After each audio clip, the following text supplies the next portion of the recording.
చెప్పండి, ఈ కూటమి ప్రభుత్వం వచ్చి 2 సంవత్సరాలు పూర్తయింది. ఎలా ఉంది ఈ కూటమి ప్రభుత్వ పరిపాలన? కూటమి ప్రభుత్వం వచ్చిన కాంచి పరిపాలన అంతా బాగానే ఉంది. ప్రజలకు కూడా మాత్రం కూడా ఏ ఇబ్బంది లేదు. ఓకే. దేనివల్ల కానీ ఏదన్నా సరే, మనిషికి ఏమైనా అవసరం వచ్చినా సరే, ఏదైనా చేయాలన్నా సరే, ప్రతి విషయంలో రాజకీయ నాయకులు ముందుగానే ఉంటున్నారు. ఓకే. వాళ్ళు ముందుగా ఉంటున్నారు కాబట్టి కూటమి ప్రభుత్వం వచ్చిన తర్వాత ఏ ఇబ్బంది లేదు ప్రజలకు. బస్సు ప్రయాణాలే కానీ ఏదన్నా కానీ ఇచ్చిన హామీలన్నీ ప్రభుత్వం నెరవేరుస్తుంది. నెరవేరుతుంది కాబట్టి ప్రజలకు కూడా ఏ ఇబ్బంది లేకుండా ఉంది. ఏంటి గత ప్రభుత్వం నవరత్నాలు, ఈ ప్రభుత్వం సూపర్ సిక్స్ ఏది బాగా ఇచ్చారండి? గత ప్రభుత్వం కన్నా ఈ ప్రభుత్వం బాగుంది. ఎందుకంటే అనుకున్నట్టు చేస్తున్నారు. వాళ్ళు చేసేవి కూడా ప్రజల గురించే. వాళ్ళు ఏ చిన్న విషయం చేసినా, పెద్ద విషయం చేసినా, ఏది చేయాలనుకున్నా, చేద్దాం అనుకున్నా కానీ ప్రజల గురించి, ప్రజల సంక్షేమం గురించే చేస్తున్నారు.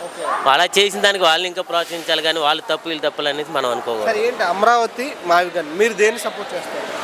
అమరావతి వర్సెస్ మావిగన్ మీరు దేన్ని సపోర్ట్ చేస్తారు? మావిగన్ అంటే తెలుసు కదా, అర్థం అవ్వాలి. 3 చోట్ల రాజధాని అంటారు జగన్ గారు.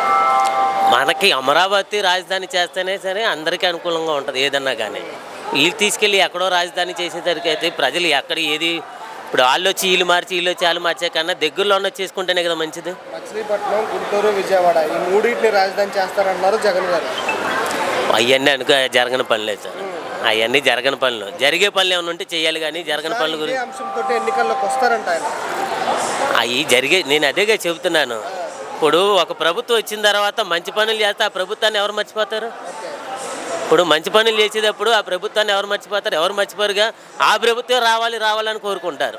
ఈ ప్రభుత్వం వచ్చి కక్ష సాధింపు రాజకీయాలు జరుగుతుంది, రాష్ట్రంలో రెడ్ బుక్ రాజ్యాంగం జరుగుతుంది, ఇష్టానుసారం పరిపాలన చేస్తారంటారు జగన్ గారు. అవన్నీ మాటలన్నీ ఉత్తి మాటలు. అవన్నీ అసలు అనుకోకూడదు కూడా. అనుకున్నవాడిదే తప్పు.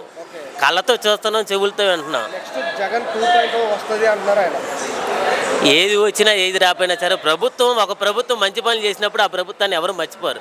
మళ్ళీ అదే రావాలి, ఆ ప్రభుత్వం వచ్చిన తర్వాత ప్రజలు క్షేమంగా ఉంటారనే నమ్మకం.